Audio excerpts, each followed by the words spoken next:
من الشيطان الرجيم. بسم الله الرحمن الرحيم. الحمد لله الذي هدانا لهذا وما كنا لنهتدي لولا أن هدانا الله. لقد جاءت رسل ربنا بالحق ونودوا أن تلكم الجنة أورثتموها بما كنتم تعملون. أشهد أن لا إله إلا الله وحده لا شريك له وأشهد أن محمدا عبده ورسوله الذي لا نبي بعده. ما شاء الله كان وما لم يشاء لم يكن ولا حول ولا قوة إلا بالله. وبعد، قال الله تعالى في كتابه الكريم وبقوله يهتدي المهتدون: أعوذ بالله السميع العليم من الشيطان الرجيم من همزه ونفخه ونفسه. يا أيها الذين آمنوا اتقوا الله حق تقاته ولا تموتن إلا وأنتم مسلمون. أو كما قال تعالى في آية أخرى: وتزودوا فإن خير الزاد التقوى واتقون يا أولي الألباب. أو كما قال تعالى في آية أخرى: إنما المؤمنون إخوة فأصلحوا بين أخويكم واتقوا الله لعلكم ترحمون. وقال تعالى في آية أخرى: ولا يزالون يقاتلونكم حتى يردوكم عن دينكم إن استطاعوا. أو كما قال تعالى في آية أخرى: ولن ترضى عنك اليهود ولا النصارى حتى تتبع ملتهم قل إن هدى الله هو الهدى ولئن اتبعت أهواءهم بعد الذي جاءك من العلم ما لك من الله من ولي ولا نصير. وقال رسول الله صلى الله عليه وسلم وهو صادق الوعد الأمين: بادروا بالأعمال الصالحات فستكون الفتن كقطع الليل المسلم يصبح رجل مؤمنا ويمسي كافرا ويمسي مؤمنا ويصبح كافرا يبيع دينه بعرض من الدنيا المتمسك يومئذ بدينه كالقبيل على الجمر. الحديث كما قال صدق الله العظيم وصدق رسول الكريم ونحن على ذلك من الشاهدين. إلى حضرة الكرام الرئيس لتعمير هذا المسجد بيت العرش حفظكم الله، وإلى العلماء والزعماء المستقيمين والمستقيمات لإقامة شريعة الإسلام في ولاء هذا المسجد بيت العرش حفظكم الله، وإلى رئيسة لهذه القرية Ibu RW حفظكم الله،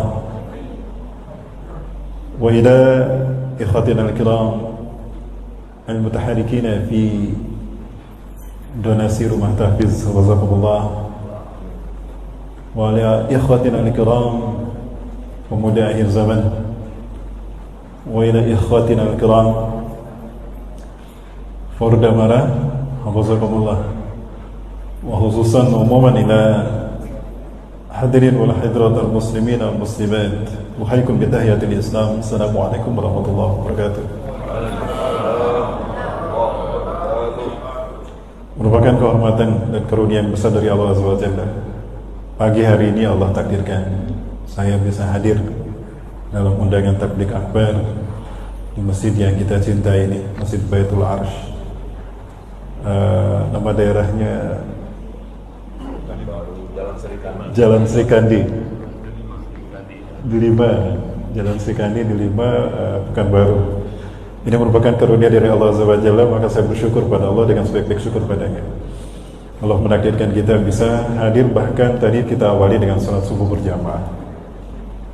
Mudah-mudahan yang hadir di salat subuh berjamaah ini mendapatkan kenikmatan yang tertinggi nanti di surga, yaitu bertemu dengan wajah Allah tanpa hijab. Satu hari diceritakan ketika Rasulullah SAW bersama para sahabat berjalan di malam purnama, tiba-tiba langkah Rasulullah terhenti ketika beliau melihat bulan purnama yang indah.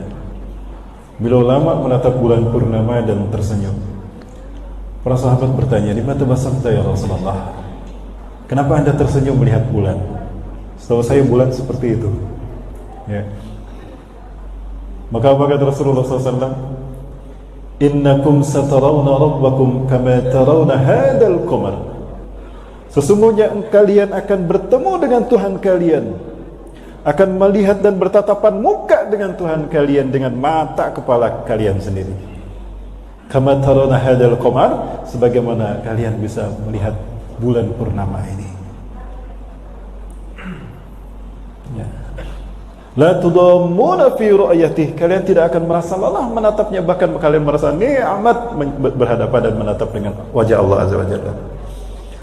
Nah, Rasulullah SAW menyatakan siapa yang ingin mendapatkan kesempatan menikmati puncak kenikmatan surga tadi adalah menjaga sholat subuh berjamaah. Jadi sholat subuh berjamaah kita di masjid ini merupakan tiket kita untuk bertemu dengan wajah Allah tanpa hijab. Amin. Atau dalam hadis yang lain Rasulullah SAW juga menyatakan, idza dakhala ahlul jannati jannatah faqala Allah azza wa jalla lahum, ketika ahli surga masuk ke dalam surganya, Allah bertanya kepada mereka, hal raditum, apakah kalian ridha dengan surgaku ini? Maka ahli surga mengatakan, ya Rabbana kaifa la narda, bagaimana kami tidak ridha wahai Tuhan kami? Alam tubayyid wujuhana, bukankah engkau telah membuat wajah kami putih bercahaya? Jadi yang hari ini kulitnya hitam jangan sedih, nanti putih bercahaya Pak. Di mana? Di akhirat sana, di surga. Maka dari itu harus masuk surga. Kalau masuk neraka tambah hitam. Ya. Wa tudkhilnal jannata, dan kau telah memasukkan kami ke dalam surga. Bagaimana kami tidak ridho ya Allah, engkau telah selamatkan kami dari neraka. Wa tunajjina minan nar.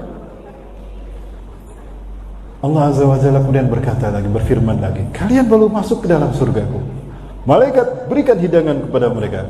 Maka datang para malaikat memberikan hidangan kepada mereka. Setelah mereka menikmati hidangan mereka, ya Prambalah, ada yang tahu makanan pertama yang dimakan ahli surga? Pernah dapat bocoran dari WA grup, dari Instagram, dari YouTube? Hidangan yang pertama kali dinikmati oleh ahli surga adalah faziyadatu kabidil hal, ya, puding tambahan hati ikan hiu. Itu dibikin puding, ada flaknya Bu, pakai flak. Rasanya lezat. Maka ditanya oleh Allah, kaifa bini ami alifan hal raditum, apakah kalian suka dengan hidangan yang tadi? Ya Allah, belum pernah kami menikmati hidangan seperti ini. Di Pekanbaru nggak ada yang namanya kayak gini. Dikasih lagi, ditanya lagi, dikasih lagi, ditanya lagi, seperti itu sampai habis semua kenikmatan yang Allah berikan pada mereka. Maka kemudian Allah Azza wa Jalla bertanya pada mereka, bagaimana yang tadi? Mereka kehabisan kata-kata.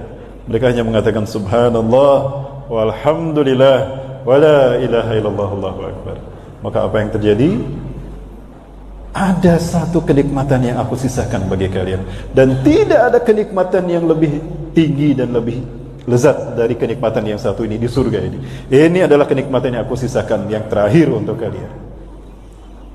Apalagi ya Allah, sudah cukup semua ini untuk kami nikmati. Kami tidak bisa memikul merasakan kenikmatan ini.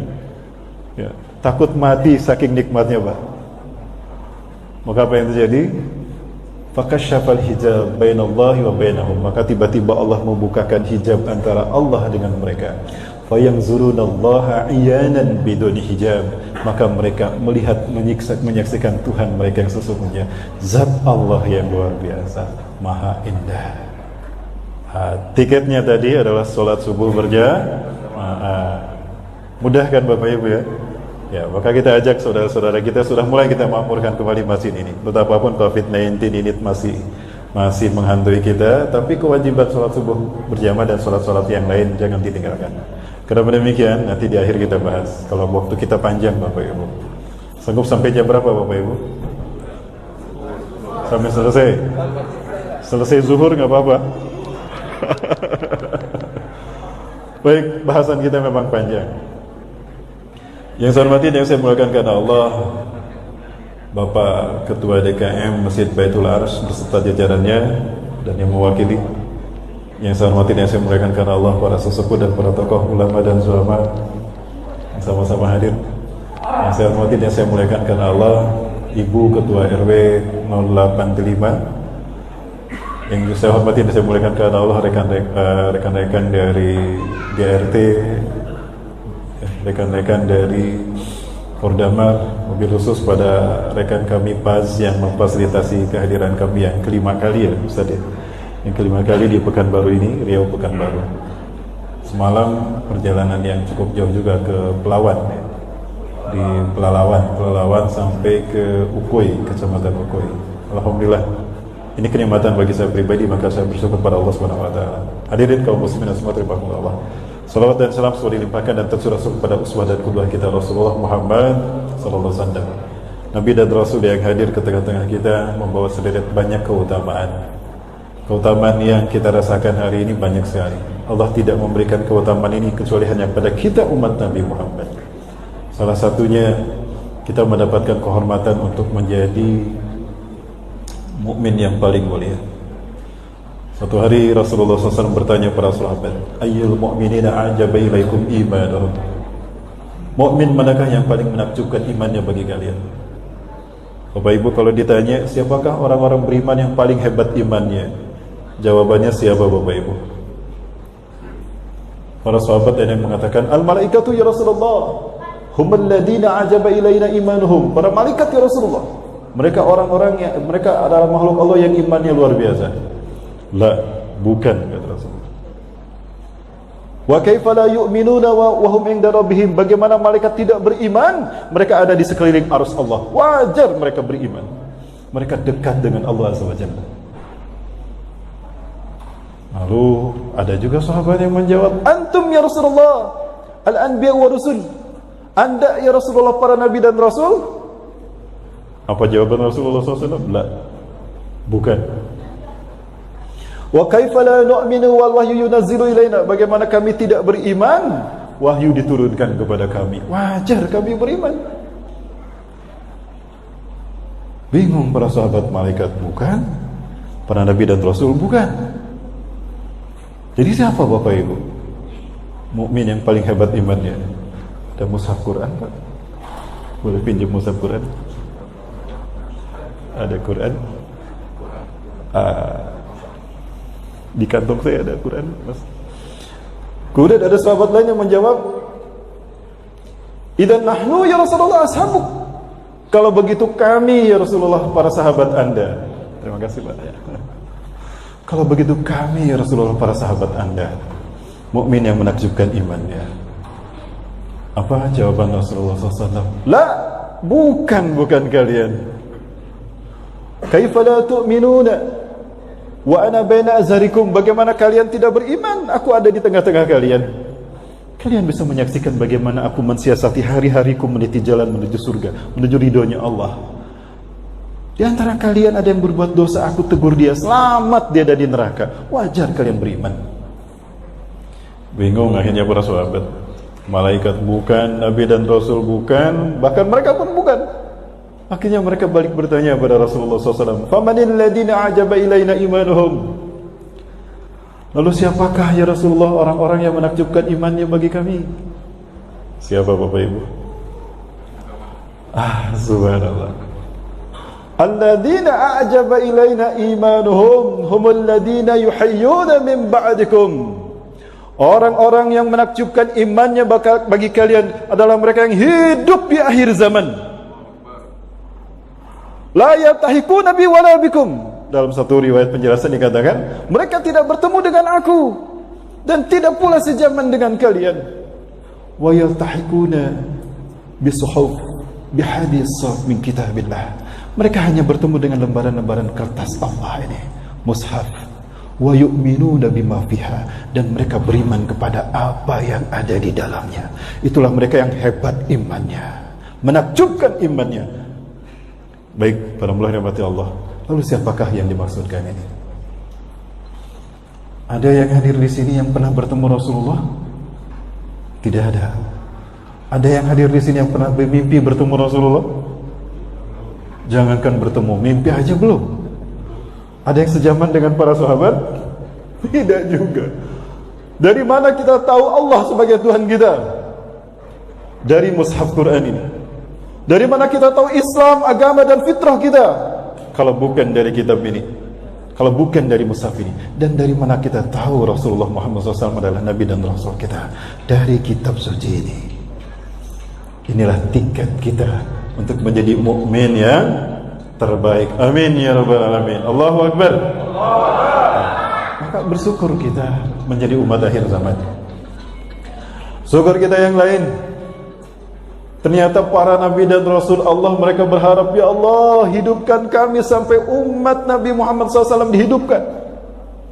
Saking luar biasanya mempertahankan iman Islam di zaman sekarang ini. Betapa tidak Bapak Ibu sekalian. Berat zaman sekarang pertaruhan menjaga iman dan Islam. Terasa tidak Bapak Ibu? Terasa benar. Ya. Sampai-sampai Rasulullah SAW menjelaskan betapa dahsyat fitnah akhir zaman itu. Membuat orang beriman dalam satu hari, kafir dalam satu hari. Berganti akidah antara iman dan kafir. Sebagaimana hadis yang tadi saya sampaikan, Rasulullah SAW bersabda, Badiru bil a'mali sholihat. Bersegeralah kalian melakukan amal soleh. Manfaatkan waktu untuk melaksanakan amal soleh. Fasayati alaikumul fitan, fasatakunul fitan. Karena akan muncul huru-hara dan petaka menimpa kalian. Kakitoi lail, seperti potongan malam yang gelap gulita. Saking banyak fitnah demi fitnahnya. Dulu ada fitnah apa? Pelecehan terhadap Al-Maidah 51. Kemudian ada pelecehan kepada penistaan kepada para ulama. Sekarang terjadi lagi di Pekanbaru. Kemudian ada fitnah apa lagi Pak? Ya itulah. Berganti-ganti fitnah datang terus menerus menempa umat akhir zaman ini. Dan saking dahsyatnya fitnah itu kata Rasulullah, seseorang beriman di pagi harinya, kafir di sore harinya. Di sore harinya beriman, paginya kafir. Kenapa demikian? Ya bi'udinahu bi'aradi minad dunya. Menjual agamanya demi harta dunia, demi pangkat, demi jabatan, mereka jual agamanya. Sudah terjadi belum zaman sekarang? Sudah. Di luar negeri sana ya, bukan di Indonesia ya, di negeri 62.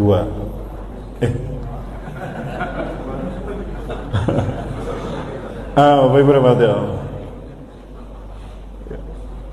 Maka di zaman seperti ini Rasulullah SAW menyatakan, al-mutamassiku yauma idin bidini. Maka orang-orang yang berpegang teguh dengan agamanya pada zaman penuh fitnah itu, kal qobidi alal jamri, seperti memegang bara api. Bapak Ibu, bagaimana rasanya memegang bara api? Ada kayu bakar sedang membara, kita pegang, apa yang kita rasakan? Panas. Berkata jujur didustakan, berkata benar dibohongi. Ya. Mempertahankan iman disebut teroris. Ya. Disebut anti Pancasila, anti NKRI. Padahal yang kita laksanakan adalah agama yang dilindungi undang-undang dan Pancasila, tapi kita difitnah habis-habisan. Ya. Nah, ini yang kita rasakan. Bapak Ibu, maka wajib kita istiqomah. Ya, kewajiban istiqomah kita pahalanya besar. Maka siapa yang istiqomah berpegang teguh pada Quran dan Sunnah, bahkan menghidupkan Sunnah Rasul di zaman penuh fitnah ini, pahalanya besar Bapak Ibu. Apa pahalanya? Rasulullah SAW bersabda, Man ahya sunnati 'inda fasadi ummati. Barang siapa yang menghidupkan sunnahku di zaman manusia mematikannya, apapun resikonya, sekalipun mengorbankan nyawa, falahu ajru mi'ata syahidin, maka dia mendapatkan 100 pahala mati syahid. Allahu Akbar. 100 kali pahala mati syahid.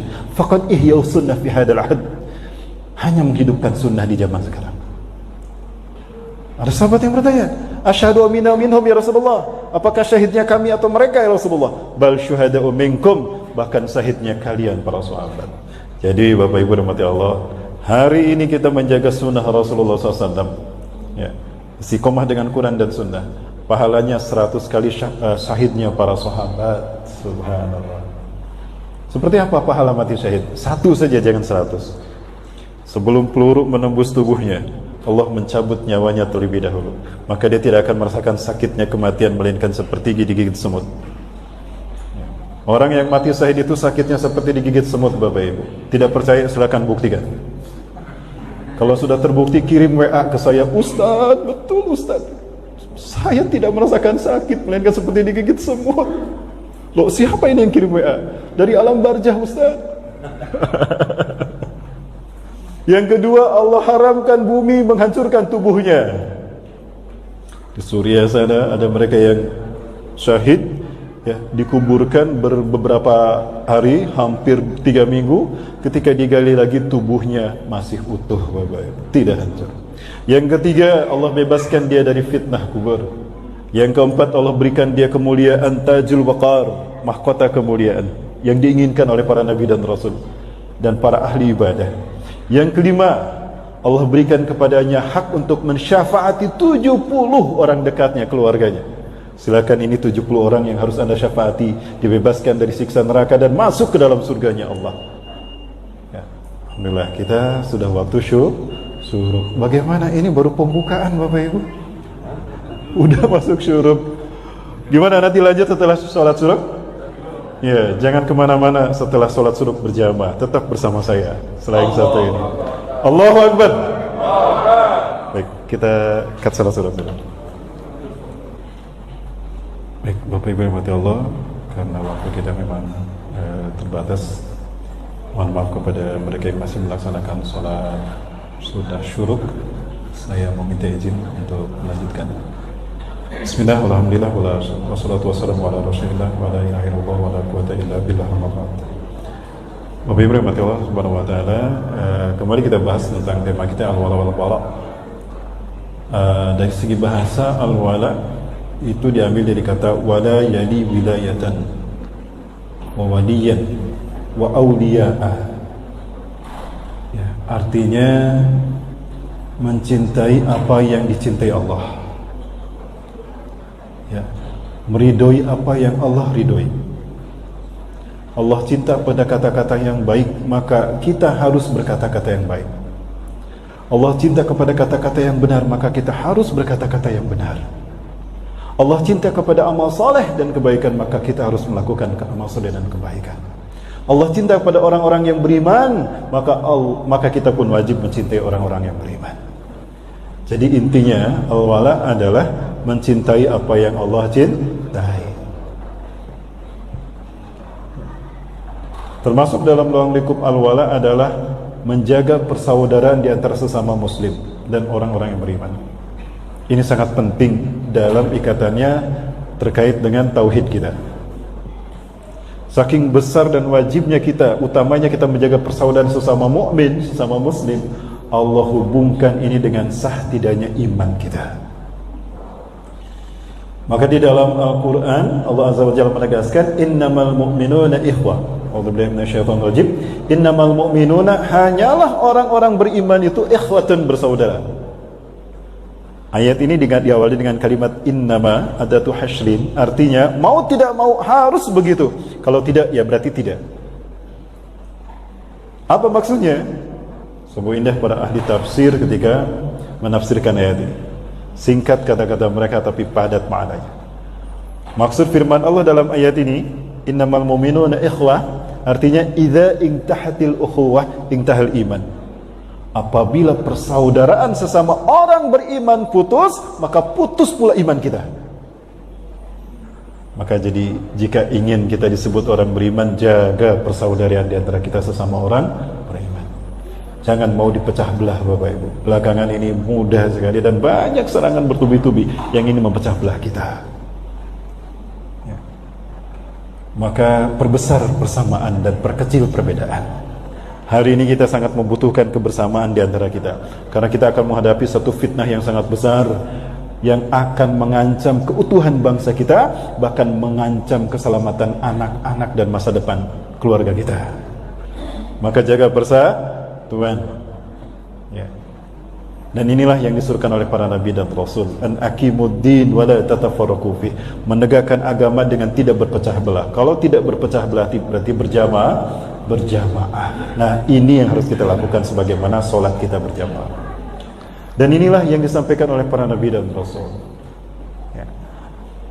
Yang kedua, al-bara. Al-bara artinya berlepas diri. Ya. Bara'a yabra'u bara'atan, artinya berlepas diri. Apa maksudnya? Jadi dari istilahnya adalah bahwa al-bara ini, ya, berlepas diri dari apa yang Allah benci, berlepas diri dari apa yang Allah murkai. Maka di sana ada kandungannya, maknanya bahwa kita membenci apa yang Allah benci. Kita tidak menyukai apa yang Allah tidak sukai. Allah tidak suka kepada kata-kata dusta, tinggalkan itu kata-kata dusta. Allah tidak suka kepada kebatilan, tinggalkan kepada kebatilan tadi. Ya. Allah benci kepada kekufuran, maka tinggalkan yang namanya kekufuran. Nah, al-walau wal-bara inilah yang diajarkan oleh para nabi dan rasul dalam bentuk amalia sehari-hari. Jadi kalau dalam bahasa lain Bapak Ibu sederhananya, al-wala wal-bara adalah perwujudan dari kalimah tauhid yang ada dalam diri kita, yang menjadi inti Islam, di ajaran-ajaran agama Islam, risalah Islam yang disampaikan oleh para nabi dan rasul. Bagaimana kalimat la ilaha illallah Muhammadur Rasulullah diwujudkan. Bapak Ibu yang mati Allah Subhanahu wa taala, fitrahnya manusia hidup di dunia ini adalah di dalam Islam. Seperti ikan yang hidup di dalam air. Aman, damai, tentram dan bersahaja. Betul? Bagaimana ikan hidup di dalam air? Aman tidak? Tentram, damai. Karena memang ikan habitatnya di air. Silakan tanyakan pada ikan, ikan gimana bagian hidup kamu di dalam air? Enak tidak, damai tidak? Jawabannya pasti seperti apa yang saya sampaikan. Karena saya pernah bertanya sama ikan, Bapak Ibu. Ya, tapi nggak ada jawaban, Bapak Ibu. Maka jika ada manusia hidup di luar Islam, itu seperti ikan yang berada di luar air. Sekali lagi Bapak Ibu, ketika ada manusia yang hidup di luar Islam seperti ikan yang hidup di luar air. Ada ikan yang bisa hidup di luar air? Tidak ada Bapak Ibu. Bagaimana nasib ikan jika berada di luar air? Ya nggak jauh beda seperti ikan bakar, ikan goreng, pepes ikan. Seperti itu. Ya. Maka kita akan menyaksikan lambat laun, cepat ataupun lambat, mereka-mereka yang hidup di luar Islam ini akan hancur. Ya. Maka apapun yang diraih oleh manusia, kehebatan teknologi, kecanggihan teknologi dan kehebatan infrastruktur yang mereka bangun, kehidupan yang megapolitan, jika tanpa iman dan Islam akan hancur berkeping-keping. Ibarat gunung es yang tinggi menjulang ke langit, hancur roboh mencair oleh terik sinar panas matahari. Hanya mereka yang punya iman dan Islam saja yang bisa bertahan dari gelombang dahsyat fitnah akhir zaman. Insya Allah kita aman semuanya Bapak Ibu sekalian. Bapak Ibu yang mati Allah Subhanahu wa taala, ada satu testimoni yang sangat baik dari seorang pakar sejarah dari Israel yang namanya Profesor Moses Sharon. Dia berbicara tentang Islam. Ini satu testimoni yang cukup bagus. Saya belum pernah bertemu dengan beliau. Yang pernah bertemu dengan beliau dan bersahabat baik sampai sekarang adalah Babe Haikal Hasan, ya, Ustadz Haikal Hasan. Itu bersahabat dengan beliau. Berapa kali saya ke Palestina, ke Israel, gak pernah bertemu sama beliau karena gak kenal, gak punya nomor WA-nya Pak. Ya, tapi beliau ini berpandangan seperti ini. Ini pure Bapak Ibu, pandangan seorang pakar sejarah Israel. Bagaimana Bu? Ada insiden Bu?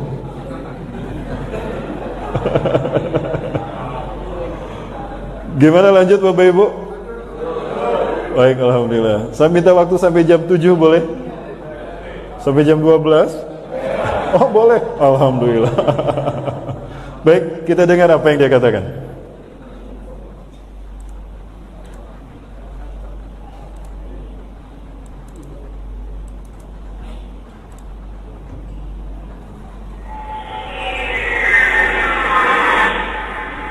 There is a question is the attitude of Islam to history.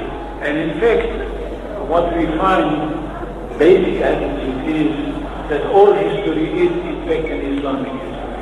That means that all the major figures of history basically are Muslims. From Adam down to our own time.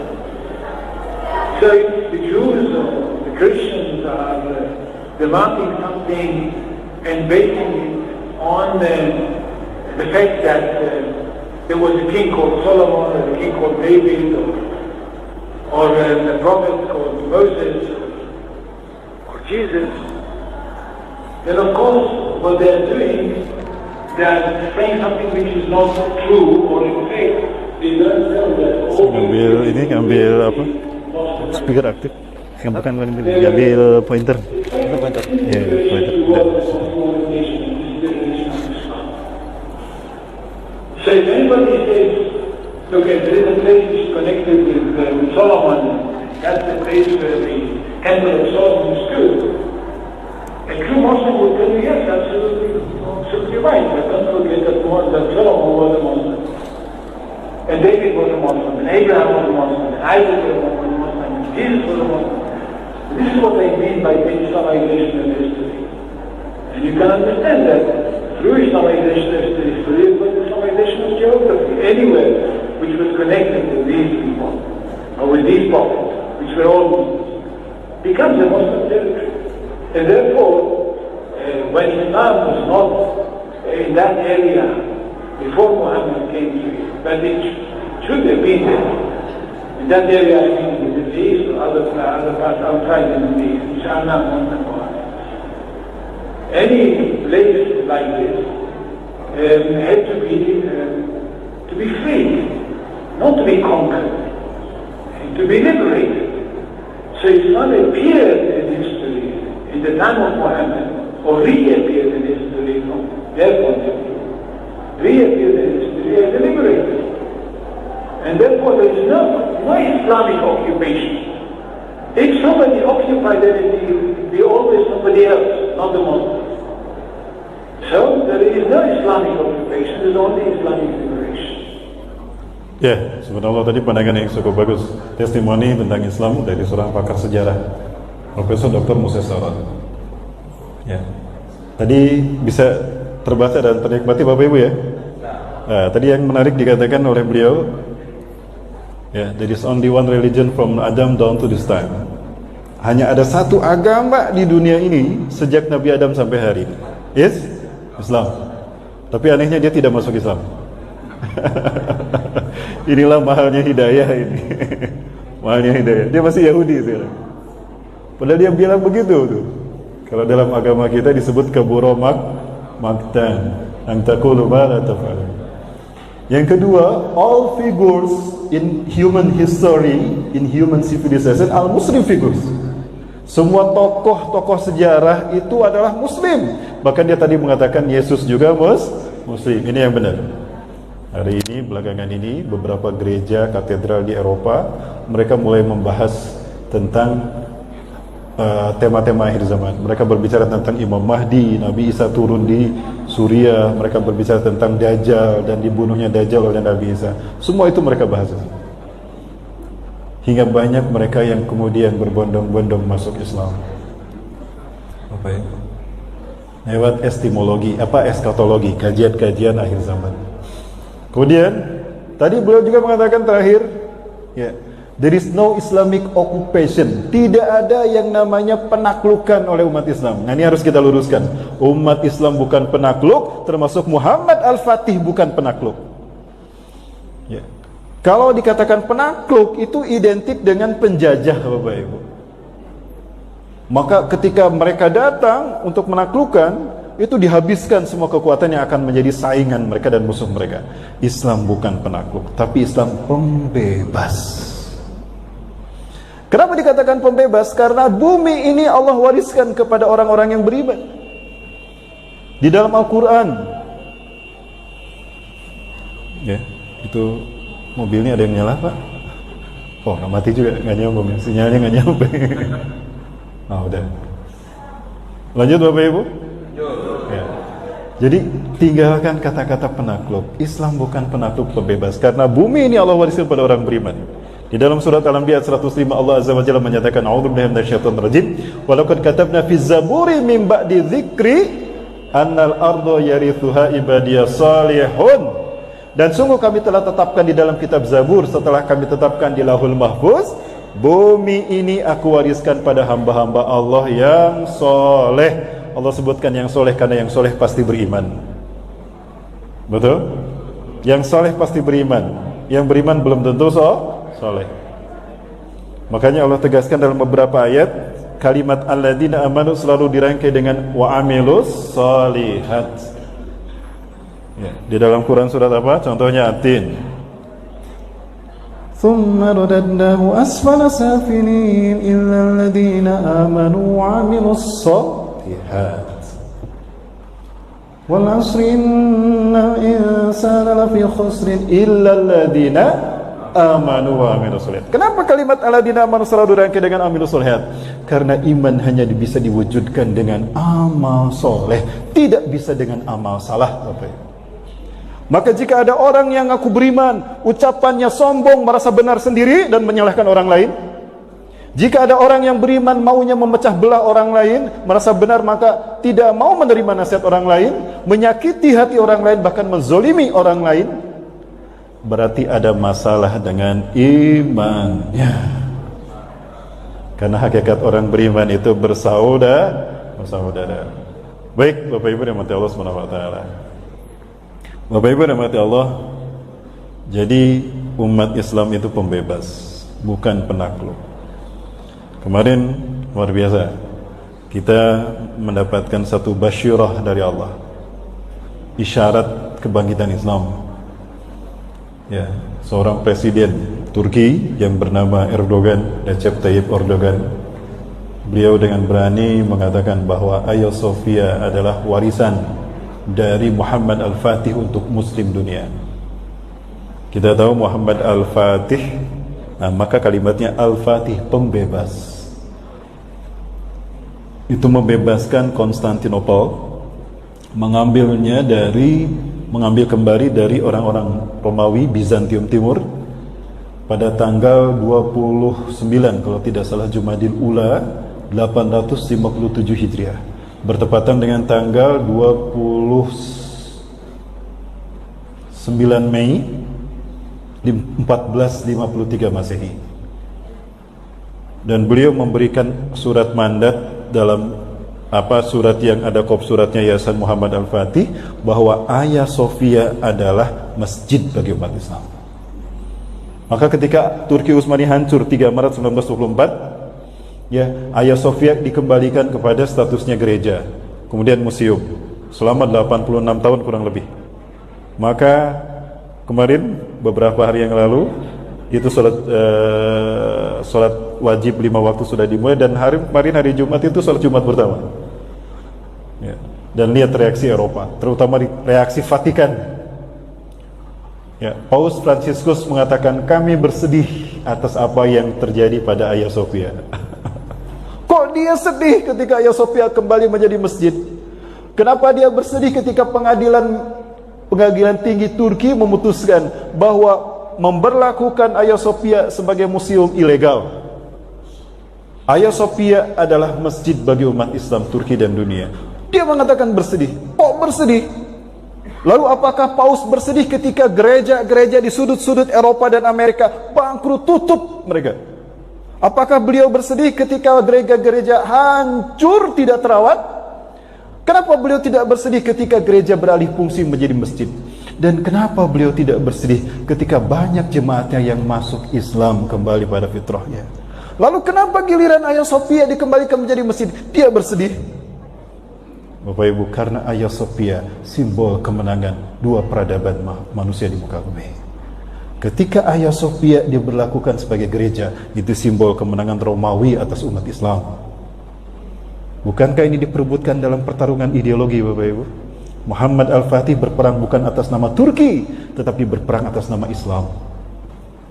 Bahkan jauh sebelum beliau lahir, Rasulullah sudah memberikan basyirahnya. Di dalam sebuah hadis yang diriwayatkan oleh Imam Abu Daud rahimahullah. Ya. Mobil yang mana, Pak? Kok nggak mati-mati nih, Pak? Ya. Ada provokator di luar sana? Enggak. Baik, kita lanjut Bapak Ibu. Lanjut Bapak Ibu. Lanjut. Ya. Sampai mana tadi? Muhammad Al-Fatih. Ya. Apanya Muhammad Al-Fatih tadi? Nah, ini penyakit saya. Membebaskan, membebaskan itu. Ya. Jadi ketika Hagia Sophia diberlakukan menjadi masjid kembali, itu simbol kemenangan Islam atas mereka. Itu yang membuat mereka bersedih. Dan luar biasanya lagi Bapak Ibu, apa yang dikatakan oleh Erdogan. Setelah Hagia Sophia ini, maka kami akan membebaskan Masjidil Aqsa. Allahu Akbar. Ini artinya Erdogan menyatakan siap berperang dengan siapapun yang menjajah bumi para nabi dan rasul. Apakah ini artinya umat Islam akan berhadapan dengan perang besar yang dinamakan Armageddon? Wallahu a'lam bishawab. Yang jelas Bapak Ibu, perang akhir zaman ini telah dibuka dengan apa yang dilakukan oleh Erdogan. Bapak Ibu rahmati Allah, ada satu tayangan. Berikut ini kita perkenalan dengan Erdogan. Ya.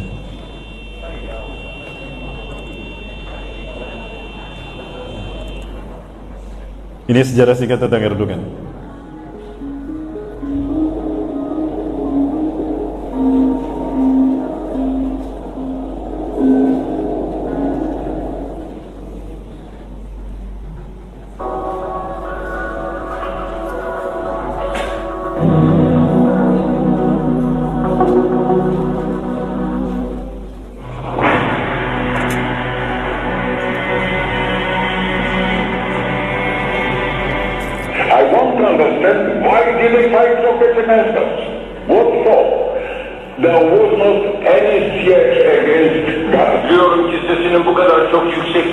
The reason why your voice is so loud is because you must be killing justice.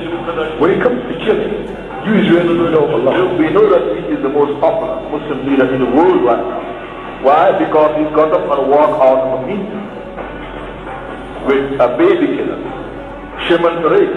He got a hero's welcome when he went back to Turkey. Why they gave him a hero's welcome? Because he walked out of a meeting with a Jew who is a baby killer.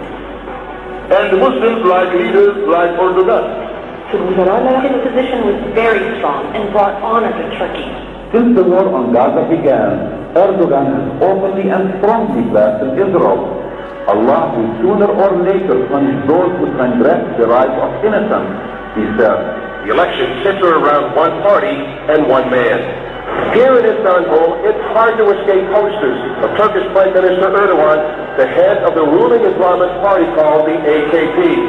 Polls point to a sizable victory by the AKP, and that would mean the third straight election win for a party that's worked hard to make one of the most secular Muslim nations in the earth more and more Islamic.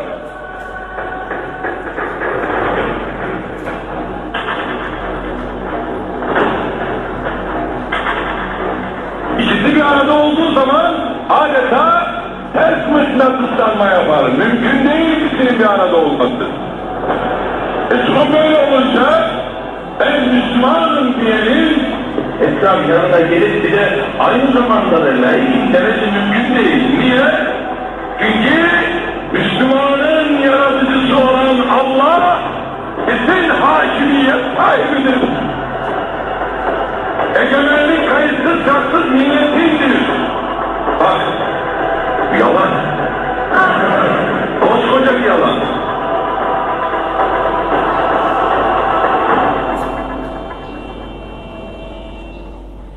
Can't you see when the Muslims are given a choice to vote, they vote for Sharia? In Turkey they vote for Islamic Party.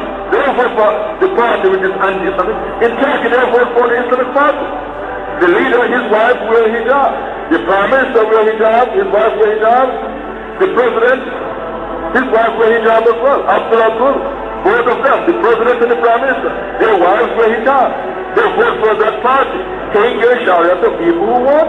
Recently, Turkey elected a few years ago a political party which had Islamic leanings. Okay, and in those 2 years that that political party was there, they opened up a number of Quranic memorization schools for the kids. So here you see how politics and education have a direct impact.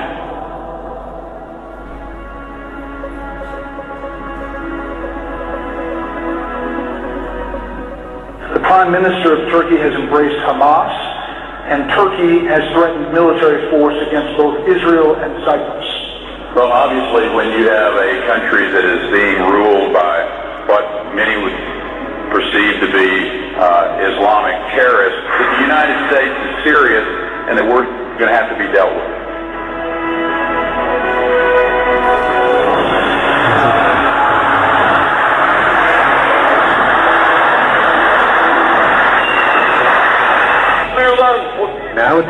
to have the Palestinian flag in Gaza. ومن هنا أصف كل قيادات العالم الإسلامي. Tüm halklara sesleniyorum. وخاصة كل الشعوب. كل من لم يقف بجانب فلسطين سينتهي وينتهر. كل الشعوب الإسلامية قد ضالت قادتها أن تكون مثل السيد رجب طيب أردوغان.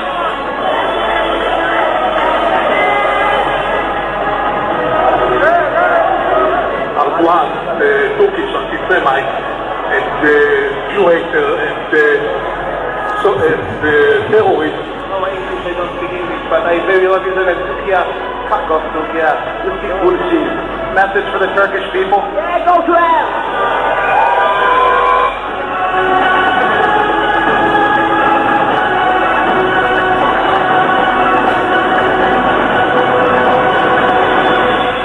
Turkey is the strongest military power, military might in the region. It's the second largest army in NATO. And the statements coming out of Turkey should be very concerning to Americans. Erdogan is saying 1.5 billion Muslims are waiting for the Turkish government to rise. This is pretty scary because Turkey rules only 70 million Turks. Why are they talking about 1.5 billion Muslims? They are talking about neo-optimism, and the statements have been proven that Erdogan have made these statements. The young generation in Turkey, because they're not realizing, there's a whole youth movement in Turkey calling for the glory days in which the Turkish government ruled via the caliphate. Some accuse the AKP of using democracy to gain power and then limit freedoms. Some even feel he hopes to re-establish an Islamic caliphate with Turkey as its head. Zira bu enkazın altından yeni bir uygarlık çıkacaktır. Yeni bir medeniyet çıkacaktır. Ve bu medeniyet inanıyorum ki 21. asırda İslam medeniyetinin öne geçtiği asır olacaktır.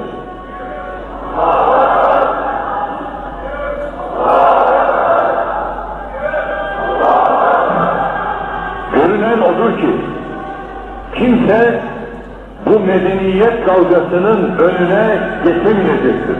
Ve Müslümanlar bıraktığı yerden tekrar bu emaneti teslim alacaklardır. Bize göre demokrasi hiçbir zaman amaç olamaz.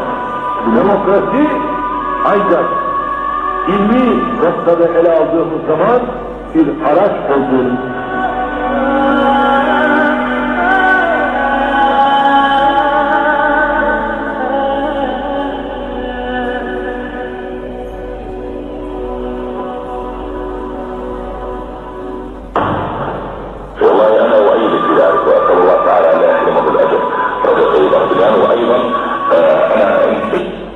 Ini adalah ulama dari Mekah Al-Mukarramah dari Arab Saudi, Dr.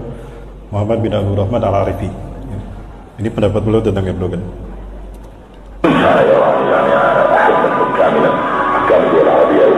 يعني أقول مثل هذا الرجل لابد أن يشكر من قبلكم أيضا من حكامنا. تبعث لي بقية التعافي في من تشهد من قومه، تبعث لي بقية الشكر على شجاعته، يستقر به بالهاتف، يرسل إليه مثلا ما يشجع، بحيث أن الرجل يشعر أنه لله الحمد أنا أقوم بشيء غيري يشجعني عليه، وربما لم يستطع غيري أن يقوم به لكنه يؤيدني عليه ويشجعني عليه. وأنا من هنا أحيي. Ini Dr. Muhammad Hasan juga dari Saudi Arabia. Salah satu buku karya beliau ada kami pajang di sana tentang ensiklopedia akhir zaman. رجب طيب أردوغان وأرجو الله أن يكون من السائرين على ضرب محمد الفاتح وعلى ضرب السلطان عبد الحميد. Another potential power player who wants to restore the caliphate is Turkish Prime Minister Erdogan. I think Erdogan clearly sees himself as the founder of the new caliphate, the world Islamic government, with Turkey at its center. I think this is what's behind him offering to send the Turkish Navy, for example, to protect a, quote, peace flotilla that would come to Gaza. I'm sure that in his heart he's dreaming about the re-establishment of the caliphate. He behaves like it. I mean, he can easily push this area into a great war. The threat of war and rise of Islam lead many to say the so-called Arab Spring is a misnomer. I wouldn't call it an Arab Spring. It's far from being an Arab Spring. It's the same kind of winter.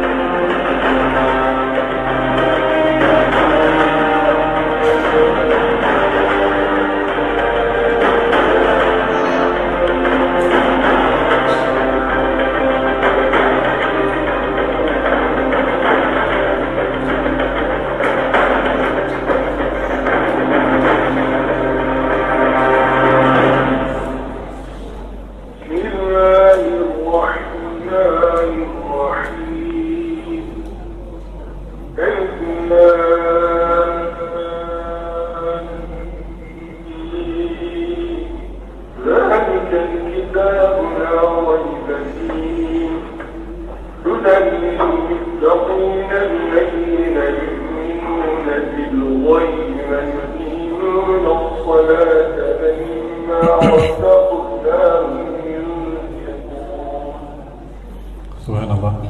Bapak Ibu, satu tadi itu kenalan dengan Erdogan dan partai AKP-nya, AKP-nya, Partai Muslimnya. Itu sebetulnya pada 2007 menjelang beliau pemilihan presiden dan belum terpilih menjadi presiden. Yang mana sudah jam 7 masih lanjut? Lanjut 30 menit ke depan gak apa-apa? Nanti saya bicara Indonesia Bapak Ibu. Lalu di mana peluang Indonesia saat ini? Apa yang kita lihat tadi di Turki membuktikan kebenaran hadis Rasulullah SAW. Sinfani min ummati idza saluhan salahatil ummah wa idza fasadan fasadatil ummah. Ada dua golongan dari umatku. Jika dua golongan ini baik, maka baiklah umat, sejahteralah umat. Dan apabila dua golongan ini hancur, rusak, rusaklah umat dan hancurlah umat. Al-ulama'u wal-umara. Turki walaupun dulu sekuler, bertahun-tahun mereka ada dalam hidup yang sekulerisme. Hedonis pernah terjadi di bumi Turki. Islam dilarang habis-habisan. Tapi ketika ada sinergi yang baik, ketika ulamanya baik, ketika pemimpinnya baik, maka apa yang terjadi? Ini yang kita saksikan sekarang. Tapi sebaliknya, sebuah negara walaupun mayoritas muslim, banyak ulamanya, mayoritas umat Islamnya, tapi jika ulamanya cinta dunia, jika fatwa ulamanya bisa dibeli dengan dunia, dan pemimpinnya zalim pada rakyatnya, maka jangan harap dia bisa seperti Turki. Ini PR besar buat kita semua yang salah. Lanjut Bapak Ibu. Baik. Apa yang menginspirasi yang dilakukan Erdogan? Apa yang menginspirasi Erdogan sehingga berani seperti ini? Bapak Ibu, yang pertama tadi tentang Muhammad Al-Fatih. Jauh sebelum Muhammad Al-Fatih dilahirkan, Rasulullah SAW sudah memberikan kabar gembiranya. Di dalam hadis dari yang diriwayatkan oleh Imam Abu Daud, Rasulullah SAW bersabda, "La tuftahanna al-Qastantiniyah, fala ni'mal amiru amiruha, wa la ni'mal jaishu jaishuha." Di sana menggunakan lam taukid dan nun taukid tsakilah. Ini artinya pasti terjadi. Pasti akan dibebaskan Konstantinopel. Maka sebaik-baik pemimpin di muka bumi adalah pemimpin yang membebaskan Konstantinopel. Dan sebaik-baik pasukan di muka bumi adalah pasukan yang membebaskan Konstantinopel. Maka banyak para pemimpin umat setelah itu, termasuk para sahabat, berharap mereka lah orangnya. Ternyata tidak. Ketika dinasti Abbasiyah melanjutkan kepemimpinan Islam atas dunia, banyak khalifah, hampir semua khalifah mereka berharap mereka lah orangnya. Berlomba-lomba, beribu-ribu pasukan berharap itulah mereka. Ternyata tidak juga. Baru 854 setelah wafatnya Rasulullah, lahirlah orang yang disebutkan Rasulullah SAW, Muhammad Al-Fatih. Di usia yang ke-22 tahun beliau membebaskan 21 negara, Bapak Ibu. Usia 22 tahun membebaskan 21 negara. Lah yang bisa dilakukan pemuda 22 tahun hari ini apa Bapak Ibu? Berapa akhwat yang bisa dibebaskan? Bang sudah membebaskan berapa akhwat, Bang? Menghalalkan berapa akhwat? Tuh, usia berapa, Bang? Sudah menghalalkan berapa akhwat? Ini Muhammad Al-Fatih usia di saat remaja kita galau, di saat remaja kita tawuran, di saat remaja kita kecanduan dengan TikTok, kecanduan dengan Mobile Legend. Justru beliau menjadi pembebas bumi. 2/3 dunia dikuasai oleh seorang pemuda yang bernama Muhammad Al-Fatih. Inilah yang menginspirasi Erdogan. Ada hadis lainnya juga bahwa ternyata akan ada momen yang kedua kali di mana Konstantinopel akan dikuasai oleh Bani Rum, Eropa. Saya memandang bahwa apa yang dilakukan Erdogan, manuver yang dilakukan Erdogan ini akan memicu perang dunia, di mana apa yang disebutkan Rasulullah sepertinya akan terwujud, yaitu bergabungnya Eropa di dalam satu persekutuan besar yang jumlahnya 1 juta orang. Itu akan menyerang Turki. Hum yastami'una tahta 80 rayah. Rasulullah SAW menyebutkan mereka bergabung di bawah 80 panji bendera, artinya satu bendera satu negara. Walikulli rayatin 12,000 junudan, satu bendera 12.000 pasukan. Jadi berapa jumlah mereka? 12.000 dikali 80, 960.000, artinya 1 juta pasukan salib akan kembali menguasai Konstantinopel. Ya, ini merupakan puncak pertarungan di mana teknologi digunakan. Orang-orang menyebutnya Armageddon, di mana Turki akan jatuh kembali kepada Eropa, Bani Rum. Pertanyaannya, Erdogan, jika memang ini terjadi di masa kita ini, lalu kemana Erdogan? Apakah beliau syahid? Ataukah beliau bergabung dengan Hamas? Yang jelas, beliau bercita-cita untuk menguasai, memerdekakan Al-Aqsa. Kenapa harus Al-Aqsa? Kenapa harus Palestina? Masih ada waktu? Kalau masih ada waktu, kita jalan-jalan ke Palestina ya? Kita terbang ke Palestina Bapak Ibu. Pegang erat sekarang, pasang seat belt-nya. Kita terbang dulu ke Palestina. Ya. Bapak Ibu, insya Allah nanti saya menyimpan file saya di panitia pemuda akhir zaman. Bapak Ibu yang menginginkan file-file saya, silakan materi ini dan materi selama saya safari dakwah di Pekanbaru ini nanti bisa menghubungi Ustaz Saiful Bahri. Ya, Bapak Ibu bisa mengkopinya nanti. Baik, apa tadi Bapak Ibu? Palestina. Kita terbang ke Palestina Bapak Ibu. Sudah siap terbang? Sudah beli tiketnya? Sudah di rapid test dulu? Rapid test dulu Bapak Ibu. Protokoler harus dilaksanakan. Baik, kita lihat seperti apa bumi Palestina.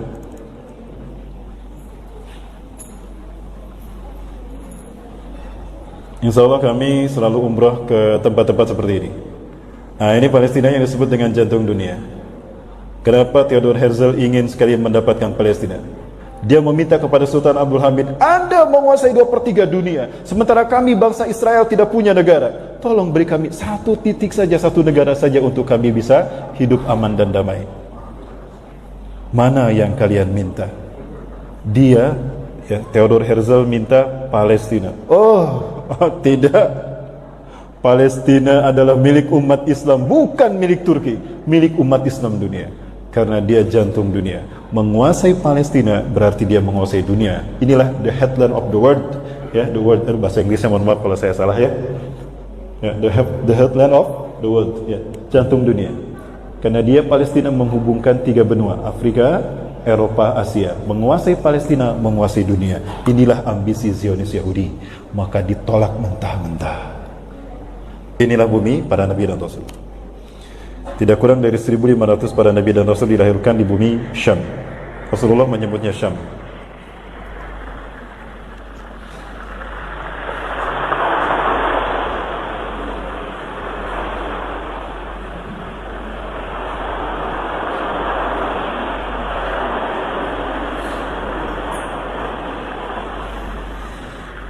Indah sekali Bapak Ibu sekalian kalau kita melihat perairan-perairan di Gaza, pantai-pantai di Palestina.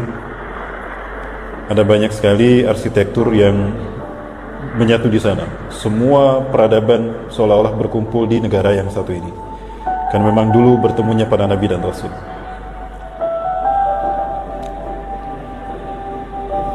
Ini adalah Nahrul Urdun, sungai Jordania. Sekarang ini sungai Jordan sudah mulai kering. Terakhir saya melihat sungai Jordan ini 2019, bulan Februari kemarin 2019 ya. Dan ini danau Tiberias yang apabila danau ini kering maka tanda Dajjal akan muncul. Danau ini menghubungkan semua wilayah Syam, Palestina, Jordan, Suriah dan Lebanon.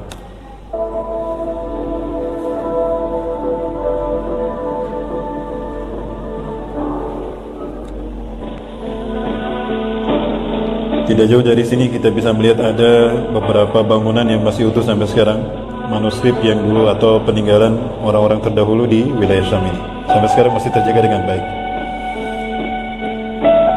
Nah, ini Laut Mati, tempat ditenggelamkannya kaum Sodom dan Gomorrah.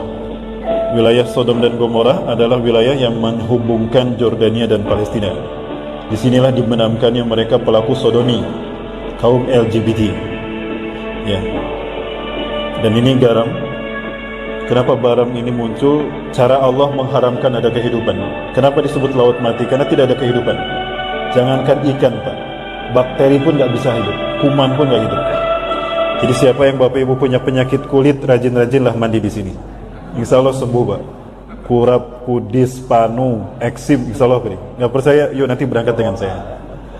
Insya Allah tahun ini kita berangkat lagi, Bapak Ibu ya. Kita umroh plus menapaki jejak peradaban Nabi dan Rasul. Insya Allah Bapak Ibu yang mau silakan daftar dengan panitia. Oh, jadi promosi ini.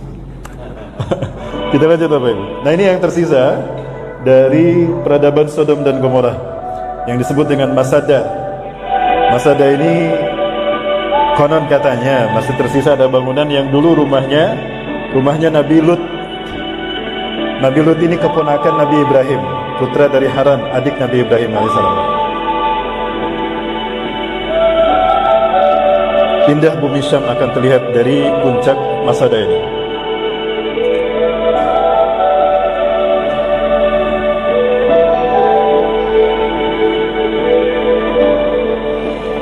Dan di sini pula banyak terdapat peninggalan-peninggalan dari kaum Nabatian atau Anbat. Nabatian artinya kaum pemahat. Mereka mewarisi dan konon mereka katanya keturunan dari kaum Ad dan Samud. Kemampuan mereka memahat gunung batu menjadi istana. Ini salah satu buktinya. Nah, seperti Madain Soleh atau Petra. Nah, insya Allah kita juga ke sana kalau Bapak Ibu umroh plus Aqsa bersama kami. Ini istana paling murah di dunia. Tidak pakai semen, batu dipahat jadi istana, Pak. Nah, tidak jauh dari sini, inilah satu bukti apartheid yang masih berlaku di sini. Ya, baik Bapak Ibu sekalian, inilah bukti apartheid dan kejahatan di mana imperialisme melanda bumi para nabi dan rasul. Ini adalah Bukit Zaitun, Mount of Olive. Ya, para mal bisa melihat ada dinding tinggi setinggi 8 meter, tebalnya 1 meter, membentang sejauh 700 km lebih, memisahkan Palestina dan Israel. Saya agak berat menyebutnya Israel, karena Israel gelar Nabi Yakub, Zionis Yahudi. Ya. Kalau kita lihat wilayah Palestina, dibikin kumuh, dibikin miskin supaya mereka tidak betah di sana, sehingga dengan mudah diambil dan dirampas oleh Yahudi. Tapi lihat wilayah Yahudi, megah luar biasa Bapak Ibu. Nangis saya menyaksikan bumi para nabi ini. Ya. Dan dari sinilah kita akan melihat keindahan Al-Quds, bumi para nabi dan rasul. Orang-orang Yahudi menyebutnya Yerusalem. Inilah yang akan dibebaskan berikutnya oleh Erdogan. Amin.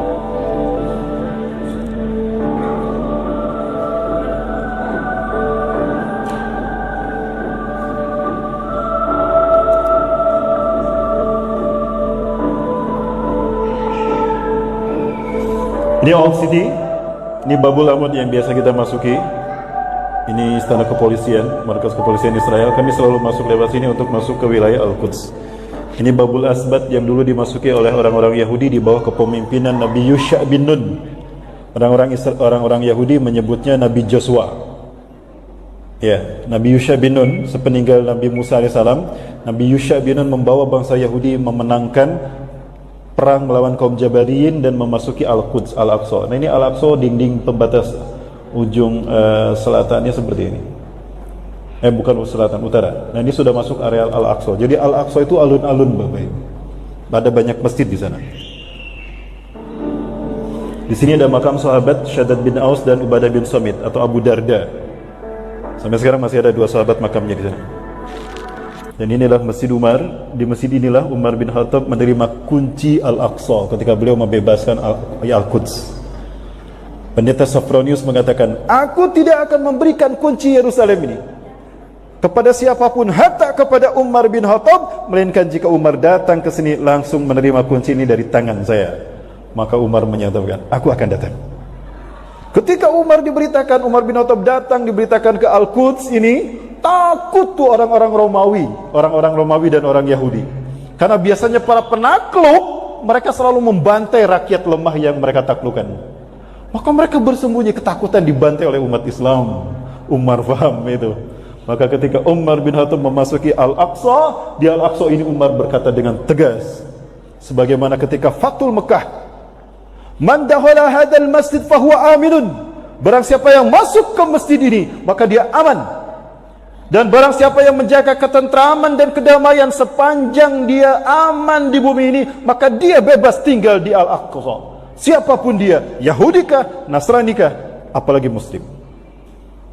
Maka pendeta Sophronius keluar menghampiri Umar bin Khattab, melambaikan tangan.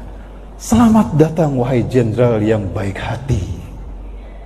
Umar pun melambaikan tangan kepada pendeta Sophronius, lalu berjabat tangan dan berangkulan sahdu luar biasa.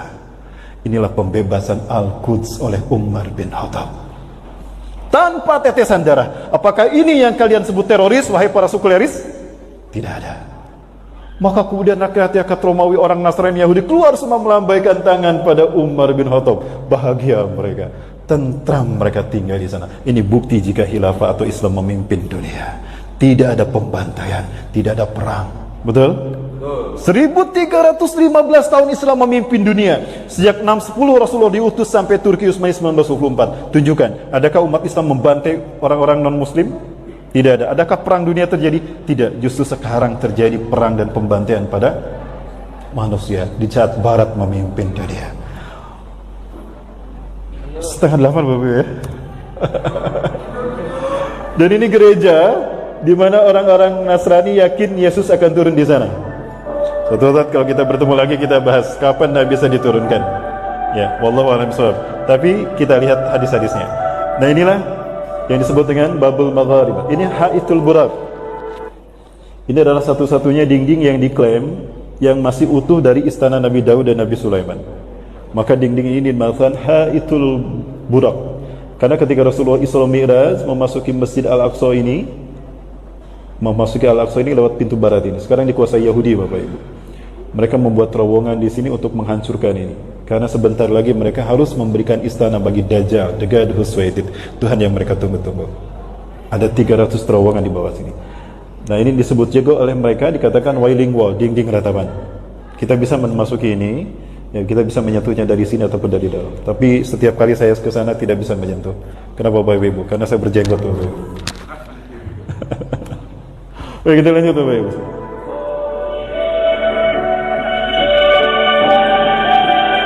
Nah, ini Al-Aqsa, alun-alun, tingginya kurang lebih 50 meter dari bawah sini ke atas. Nah, ini Dome of the Rock atau Qubatus Sohra. Disebut Dome of the Rock karena di dalam masjid ini terdapat batu yang dinaiki Rasulullah ketika Mi'raj, naik ke Sidratul Muntaha. Ada batu besar, ya. Suatu saat nanti kita lebih dalam lagi pembahasan ini. Atau disebut juga Qubatus Sohra karena kubahnya emas berwarna kuning, dan memang emas. Disebut Qubatus Sohra. Ini bukti bahwa memang Romawi menguasai Al-Quds. Nah, ini Masjid Qibli. Kenapa disebut Masjid Qibli? Karena di masjid inilah kaum muslimin di Palestina, Syam ini sholat pertama kali menghadap ke Mekah. Tadinya di sini kiblat kita yang pertama, Bapak Ibu. Setelah Isra Mi'raj, ini kiblat kita yang pertama. Ya, maka orang yang ada di sini sholatnya kemana aja? Bro, kamu kemana sholatnya? Saya ke barat. Aku ke timur ya. Saling bertolak belakang nggak apa-apa, boleh. Yang penting ada di sini. Tapi setelah turunnya surat Al-Baqarah ayat 144, ya, fawallu wujuhakum syatral Masjidil Haram, maka semuanya menghadap ke Mekah. Mekah ada di bawah sini. Maka sholat pertama di sini, sehingga ini dinamakan Masjid Kiblat atau Masjid Qibli. Di bawah masjid ini, di bawah lantai ini, nah ini ada pintu masuknya, itu disebut Masjid Marwani. Disitulah Rasulullah memimpin sholat 1500 para nabi dan rasul ketika Isra Mi'raj. Di bawah, Bapak Ibu. Areal inilah, di bawah lantai inilah yang disebut Al-Aqsa yang tua sejak zaman para nabi. Bapak Ibu rahmati Allah, mau jalan-jalan ke sini? Insya Allah nanti nabung Bapak Ibu ya. Nanti berangkat bersama saya. Kita kajian langsung di bumi para nabi dan rasul. Rasulullah SAW pernah menyatakan dalam salah satu hadis sahih dari Abu Hurairah radhiyallahu anhu, riwayat Imam Bukhari Muslim. Rasulullah SAW bersabda, "La tushaddu rihal ila thalathatil masajid." Jangan kalian berziarah dengan niatan ibadah kecuali pada 3 masjid. Al-Masjidil Haram, wa Masjidil Rasulullah SAW, Masjid Nabawi, wa Masjidil Aqsa. Pertanyaannya, kenapa Masjid Baitul Ars tidak disebutkan? Karena belum ada, Pak.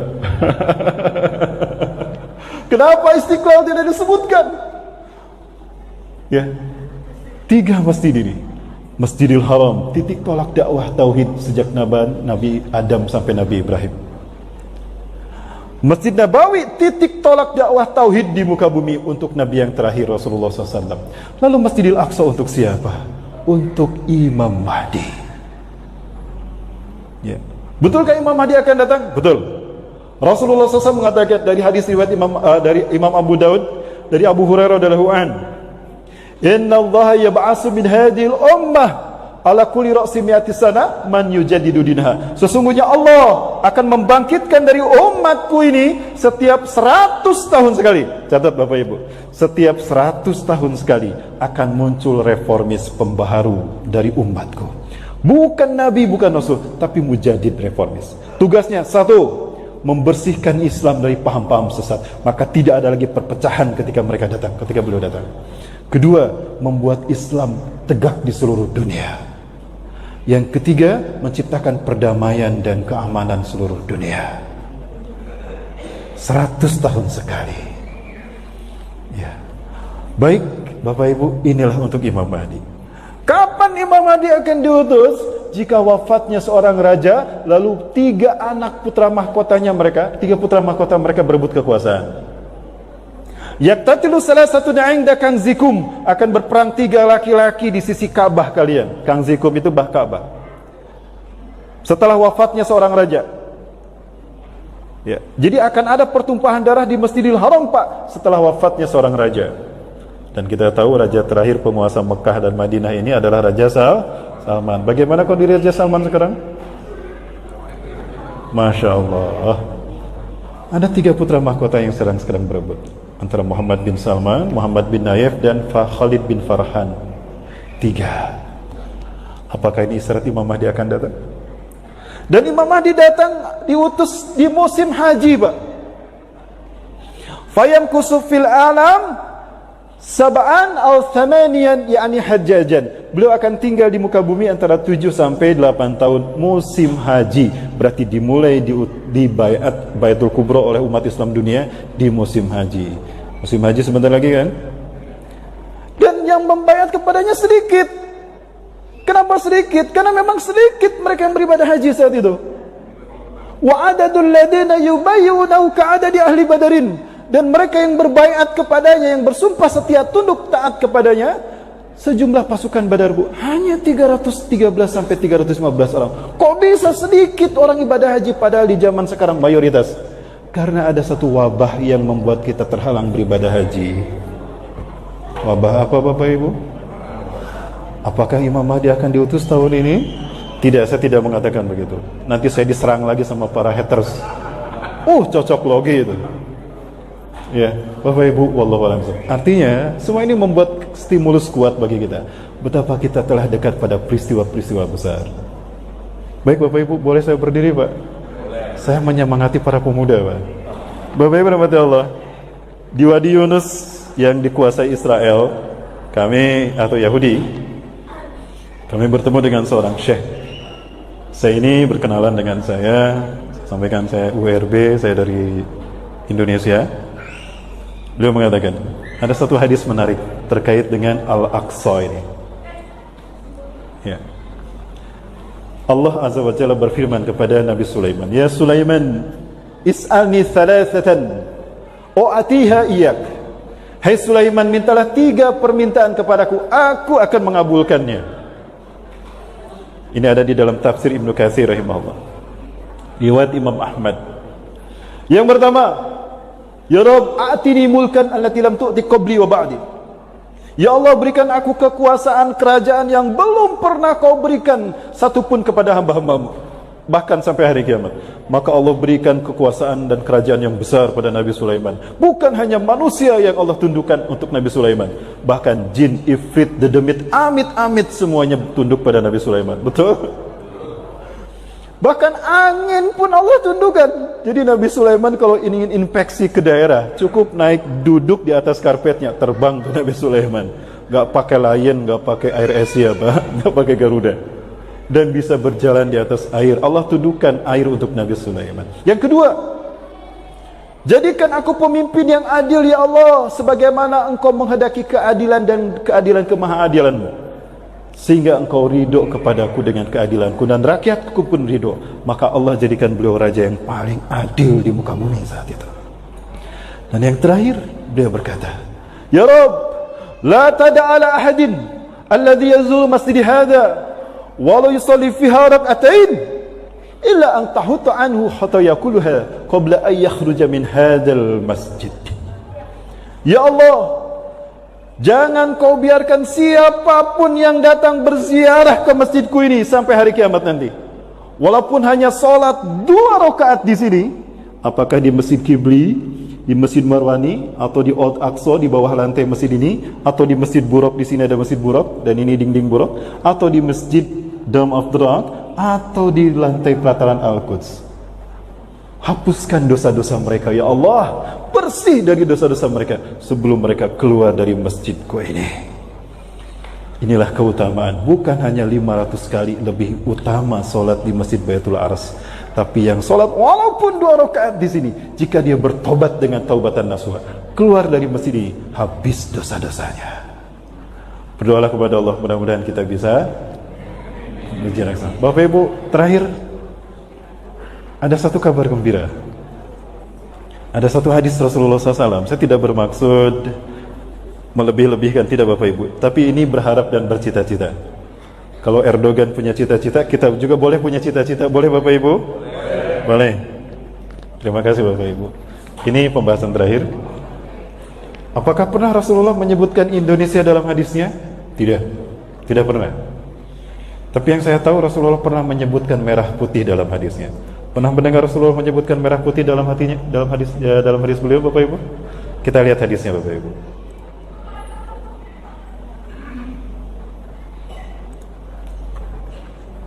Studi saya dulu adalah studi sejarah Palestina bersama para syekh dari Al-Quds Institution. Dan qadarullah saya dipertemukan dengan beberapa imam besar di sana. Ini adalah Syekh Ali Yaqub Al-Abbasi. Tahun 2012 kita seminar internasional di kota Bandung, melanjutkan apa yang dulu dibahas di Turki Bapak Ibu. Mohon maaf ini saya perlihatkan, padahal saya sudah tinggi ya Bapak Ibu, beliau lebih tinggi dari saya. Setelah sholat subuh di Masjid Qibli, saya keluar, beliau ternyata sepatunya berdampingan dengan sepatu saya. Kamu ada di sini? Alhamdulillah beliau masih ingat Bapak Ibu. Ternyata saya viral juga di sana Bapak Ibu. Karena saya musuh Yahudi Pak. Beliau ini yang pernah saya tanya pendapatnya tentang hadis Rasulullah yang satu ini. Ini saya temukan di dalam Sahih Muslim syarah Syekh Nawawi rahimahullah. Fahaddatsana Abul Abbas Muhammad bin Ya'qub, terus sampai Sauban. Anna Sauban hadatsahu, bahwa Sauban bercerita, annahu sami'a Rasulullah sallallahu alaihi wasallam yaqul, bahwa Sauban mendengar Rasulullah sallallahu alaihi wasallam bersabda, Inna Rabbi zawaliyal arda, sesungguhnya Tuhanku melipatkan untukku bumi ini. Bumi yang tadinya bulat dibikin datar. Jadi bumi datar apa bulat? Bulat.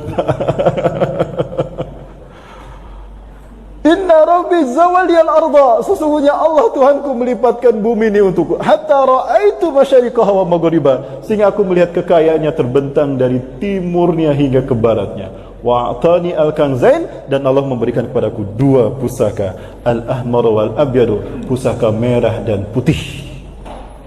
Sekali lagi Rasulullah menyebutkan pusaka merah dan putih. Wa anna ummati, dan sesungguhnya umatku, saya belughu mulkuha, akan sampai kembali kekuasaannya di akhir zaman. ma zawaliya minha, dari apa yang Allah lipatkan. Artinya di akhir zaman umat Islam akan kembali menguasai dunia dari timur hingga ke barat dunia. Allahu Akbar. Allahu Akbar.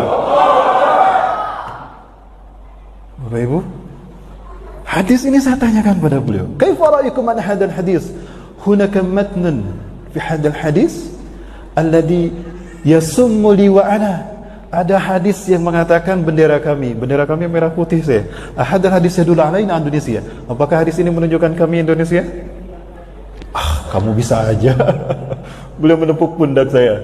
Tapi apa beliau dalam ceramahnya mengatakan, la na'taqid himmatana li tahrir al-Quds wa Palestin ala yadil muslimin, ala yadil Arab, wala ala al-Gharbiyyin, wala bi ittihadihim. Kami tidak berharap merdekanya Al-Quds Palestina dan kembalinya Al-Aqsa pada pangkuan kaum muslimin kepada Arab. Mereka sudah dapat giliran dulu. Tidak pula kepada Barat dan PBB. Tapi kami yakin kembalinya Al-Quds dan merdekanya Palestina, pertolongannya akan datang melalui tangan kalian, hai Indonesia. Allahu Akbar. Itu salat subuh, Pak. Salat asar kami diimami oleh Dr. Yusuf Abu Sunaidah. Ini tahun 2016. Kunjungan saya 2016 bersama jemaah travel ke Surindo. Aduh, mohon maaf, kaget. Kita teriak takbir kepada beliau. Nah, ini kami bertemu di madrasah yang dulu dibangun oleh Abu Darda, ya, dan juga Ubadah bin Samit atau ya, inilah pondok pesantren tahfiz Quran di Palestina pertama di masa para sahabat.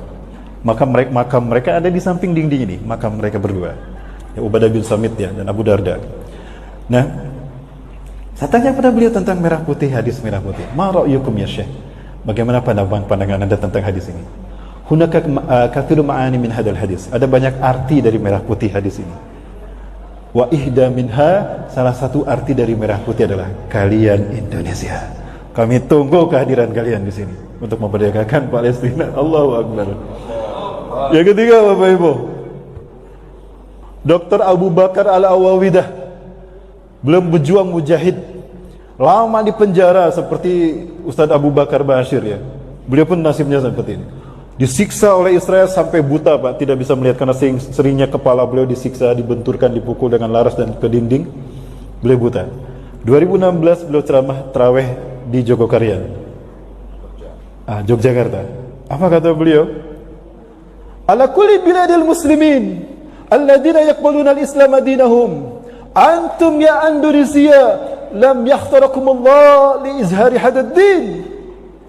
Dari semua negara yang Allah pilih untuk memimpin kebangkitan Islam, semua negara sudah Allah pilih untuk memimpin kebangkitan Islam. Tinggal satu yang belum Allah pilih untuk memimpin kebangkitan Islam, dan itu kalian, Indonesia. Allahu Akbar.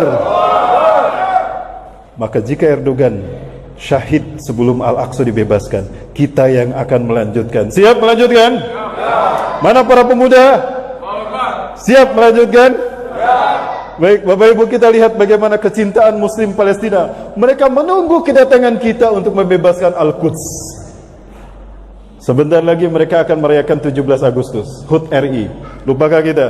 Di saat kita hiruk pikuk euforia merayakan kemerdekaan kita yang tanda petik. Betulkah kita merdeka?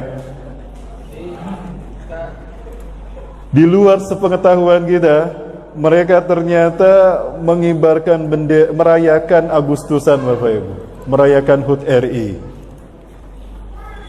tanpa kita tahu.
Sampai selesai mereka mengibarkan bendera kita.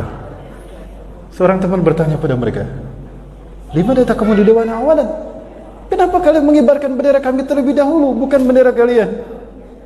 Ya ikhwatil Indonesia, hei saudaraku Indonesia, kami kibarkan bendera kami, bendera Anda Indonesia terlebih dahulu. Dan kami sekarang ini masih dijajah, maka kami belum bisa merdeka. Bagaimana kami akan mengibarkan bendera kami? Kami masih dijajah, darah-darah kami masih membasahi bumi Syam. Yahudi masih bercokol di tanah-tanah para nabi ini. Tapi kami yakin kemerdekaan akan terjadi, akan lahir bagi kami jika kalian menguasai bumi, bangkit memimpin dunia. Ini kata-kata mereka. Jika kalian menguasai dunia, hari itulah kami akan mengibarkan bendera kami setinggi-tingginya. Allahu Akbar. Kita sambut apa yang menjadi cita-cita Erdogan, dan ini adalah tugas para pemuda. Karena setiap kali Allah menzahirkan Islam di muka bumi, setiap kali tauhid Allah tegakkan, maka para pemuda selalu berada di garda terdepan. Betul? Ashabul Kahfi, mereka pemuda. Ashabul Rayatis Sud, mereka pemuda. Maksudnya Ashabul Uhdud, dia seorang pemuda Waddah. Dan para nabi pun diutus ketika usia muda. Dan Muhammad Al-Fatih seorang pemuda. Dan Imam Mahdi pun seorang pemuda. Maka saya yakin pemuda Indonesia lah yang akan berada di barisan terdepan dari barisan Taifah Mansurah, satu dari 3 pasukan yang akan membebaskan Al-Quds. Dan jika Al-Quds sudah kita bebaskan, dan jika panji Islam berkibar di bumi Al-Quds, maka kiamat lebih dekat kepada kita ketimbang pundak dan kepala kita. Kepada Abdullah bin Hawalah Al-Azdi, Rasulullah mengatakan, "Ya Ibn Hawalah, hei Ibnu Hawalah, jika kamu melihat panji tauhid berkibar di bumi Al-Aqsa atau di pelatarannya, fasa'atu aqrab ilaikum, maka kiamat lebih dekat kepada kalian ketimbang kepala dengan pundak kalian." Sekarang detik-detik berkibarnya panji ini sedang diusung oleh Erdogan. Jika Erdogan gagal, insya Allah kita para pemuda Indonesia yang siap akan melanjutkannya. Siap melanjutkannya? Takbir! Takbir! Bapak Ibu mohon maaf biar semangat karena sudah endingnya. Terima kasih Bapak Ibu sudah hadir dan mengundang saya. Terima kasih kepada Masjid Bayatul Arsh yang telah mengundang saya. Bapak Ibu rahmati Allah, masih banyak beberapa materi yang akan saya sampaikan. Saya masih ada 2 pertemuan di sini di Pekanbaru, mulai nanti ba'da zuhur ya Ustaz ya, sampai nanti ba'da maghrib kita lanjut kembali, ba'da isya. Tapi saya yakin materi akhir zaman ini tidak sempat kami sampaikan semua. Maka Bapak Ibu yang membutuhkan materi-materi akhir zaman di luar, makanya kami sengaja meminta kepada PAS untuk menyajikan buku-buku tentang akhir zaman. Ya, buku-buku akhir zaman Bapak Ibu bisa lihat, itu referensi-referensi yang saya gunakan juga diantaranya. Plus pengobatan Tibun Nabawi, itu juga kami sediakan madu-madu untuk menjadi pengobatan. Ini bukan jualan, tidak Bapak Ibu. Karena keuntungannya akan sebagian besar akan kami gunakan ya, beberapa persen kita akan gunakan untuk membiayai para penghafal Quran. Karena yang akan menjadi salah satu barisan terdepan adalah para penghafal Quran. Inilah kenapa kami bersinergi dengan DRT, donasi rumah tahfiz. Jadi Bapak Ibu ingin berkontribusi untuk kebangkitan Islam, luar biasa.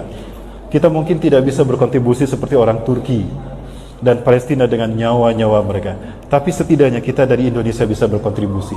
Dimulai dari hal yang kecil, berdonasi untuk para penghafal Quran. Ibu-ibu bisa dengan jalan berdonasi dengan kaleng yang disediakan oleh DRT, silakan Bapak Ibu, atau membeli produk-produk yang kami sajikan di sana. Keuntungannya akan kita jadikan bagian dari kontribusi dan bukti kita untuk membebaskan Al-Quds. Betul Bapak Ibu? Subhanallah. Terima kasih Bapak Ibu yang dirahmati Allah. Kita tutup dengan doa. Namun sebelumnya ada doa aja sih langsung.